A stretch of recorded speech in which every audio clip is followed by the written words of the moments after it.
नमस्कार, मी जगदीश देशमुख. महाराष्ट्र लाईव्ह मध्ये आपल्या सगळ्यांचं स्वागत. बातम्या पाहूया विस्ताराने. सुरुवातीलाच बातमी आहे पुण्यातून. मुरलीधर मोहोळ यांनी केलेल्या अजित पवार यांच्यावरील टीकेसंदर्भात.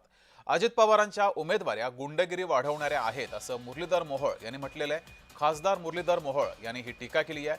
पुण्यामध्ये अजित पवार यांच्या राष्ट्रवादीकडून काही गुंडांना उमेदवारी दिलेली आहे, त्या पार्श्वभूमीवर मुरलीधर मोहोळ यांनी ही टीका केली आहे. तर अजित पवार हे पुण्याचे पालकमंत्री सुद्धा आहेत. राष्ट्रवादी काँग्रेस बरोबर देखील आम्ही त्याच्यामध्ये बरोबर काही जागा लढवतोय. पुण्यामध्ये आणि पिंपरी चिंचवडमध्ये आम्ही शिंदे साहेबांच्या बरोबर पण चर्चा, म्हणजे शिंदे साहेब पण नाही परंतु उदय सामंत असे काही मान्यवरांच्या बरोबर पण चर्चा केली. कदाचित आज त्यांच्याबरोबर पण बसून काही जागेच्या संदर्भात मार्ग निघतोय का.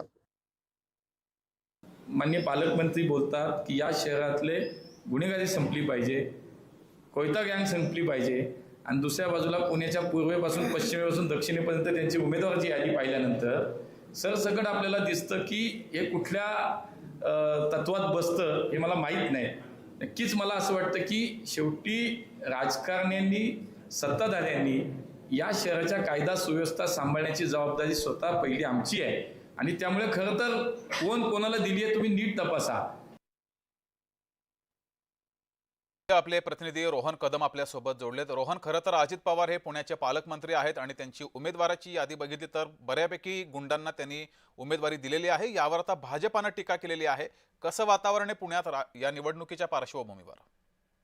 जगदीश, खरं तर मागील काही दिवसांपासून या सगळ्याची चर्चा जी आहे ती माध्यमांमध्ये जोरदारपणे रंगतेय, परंतु थेटपणे भाजपचा कोणताच नेता जे आहे ते उपमुख्यमंत्री अजित पवारांच्या विरोधामध्ये या सगळ्यामध्ये बोललेला नव्हता. आणि आज जे ते केंद्रीय राज्यमंत्री असणारे मुरलीधर मोहोळ यांनी खरपूस समाचार जो आहे तो अजित पवारांचा घेतलेला पाहायला मिळतोय. कारण का उपमुख्यमंत्री अजित पवार सातत्याने पोलीस आयुक्तांना दम देत असतात की पुण्यातील गुन्हेगारी रोखा, आम्ही तुम्हाला इतकं इन्फ्रास्ट्रक्चर देतोय, तुम्हाला गाड्या देतोय, तुम्हाला कोयता गँग रोखता येत नाहीये, गुन्हेगारी रोखता येत नाही. हे सातत्याने अजित पवारांनी भरसभेमध्ये 2-3 वेळा जे आहे ते पुणे पोलीस आयुक्तांना सुनावलेलं होतं. आणि आता अशा पद्धतीने आंदेकरांच्या कुटुंबांमध्ये 2 तिकीट, गजा मारण्याच्या बायकोला 1 तिकीट, परत पिंटू धाडवेच्या पत्नीला 1 तिकीट, असं सगळं जे आहे ते अजित पवारांनी केलेलं पाहायला मिळतंय. आणि त्यामुळे थेट आता भाजपने समाचार घ्यायला सुरुवात केली आहे.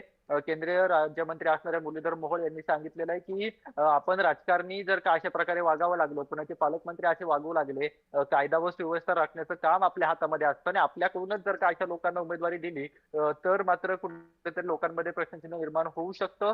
त्यामुळेच राष्ट्रवादीची जी यादी आहे ती यादी एकदा तपासून बघितली पाहिजे. अगदी पूर्वेपासून पश्चिमेपर्यंत आणि दक्षिणेपासून उत्तरेपर्यंत या यादीमध्ये त्यांच्या म्हणण्यानुसार, त्यांचा जर का संदर्भ घेतला या वाक्याचा तर त्यांच्या म्हणण्यानुसार ती गुन्हेगारी प्रवृत्तीचे लोक जे आहेत ते या यादीमध्ये राष्ट्रवादीच्या पाहायला मिळत आहेत. त्यामुळे अजित पवारांचा खरपूस समाचार त्यांनी घेतला आहे. अजित पवार असं मात्र रोहन, आता खरपूस समाचार घेतलेला आहे आणि प्रचारामध्ये सुद्धा भाजप अजित पवार यांच्या राष्ट्रवादीवर टीका करण्यासाठी हा मुद्दा वापरू शकते. निश्चितचपणाने अजित पवारांवरती या सगळ्या प्रकरणी मोठी टीका होऊ शकते आणि अजित पवारांनी देखील सावध भूमिका घेतलेली आहे. अजित पवारांनी स्वतःच्या गटातल्या, आम्ही चिन्हावरती जरी घड्याचे लढत असले तरी आरपीआयला, खरात गटाला आम्ही 4-5 जागा दिलेल्या आहेत आणि त्यातल्या जागा त्यांनी या गुंडांना दिलेल्या आहेत, अशा प्रकारचं मत अजित पवारांनी सांगितलं. आणि कुठेतरी हे प्रकरण आपल्या पासून लांब ठेवण्याचा प्रयत्न केला, परंतु हे सगळं अजित पवारांच्या राष्ट्रवादीमध्येच घडतंय. अजित पवारांच्या गटाच्या चिन्हावरतीच हे सगळे उमेदवार लढणार आहेत. त्यामुळे पुणेकरांना इतकं वेळे समजू नये अशा प्रकारच्या प्रतिक्रिया सोशल मीडियाच्या माध्यमातून कालपासून जे आहे ते चांगल्याच झळकताना पाहायला मिळतात. कारण आज सकाळी देखील अजित पवारांनी जो माध्यमांशी चर्चा केली, बातचीत केली, त्यामध्ये देखील त्यांनी आरपीआय खरात गटाला आम्ही जागा दिलेल्या आहेत आणि त्यातल्या जागा त्यांनी या लोकांना दिल्या, त्याबाबतची मी माहिती घेतो, अशा प्रकारचं विधान अजित पवारांनी दिलेलं आहे. त्यामुळे पुणेकर हुशार आहेत, पुणेकरांना समजतंय की नेमकं हे कोणी केलेलं आहे, काय केलेलं आहे. कारण का आंदेकरांवरती सातत्याने आरोप होत होते आणि असं असताना देखील अगदी हत्येचा कट रचल्या प्रकरणी सोनाली आंदेकर आणि लक्ष्मी आंदेकरला आयुष कोमकर प्रकरणामध्ये अटक केली आणि अशा लोकांना राष्ट्रवादीने एबी फॉर्म दिल्यामुळे आश्चर्य व्यक्त केले जाते. धन्यवाद रोहन दिलेल्या माहितीबद्दल.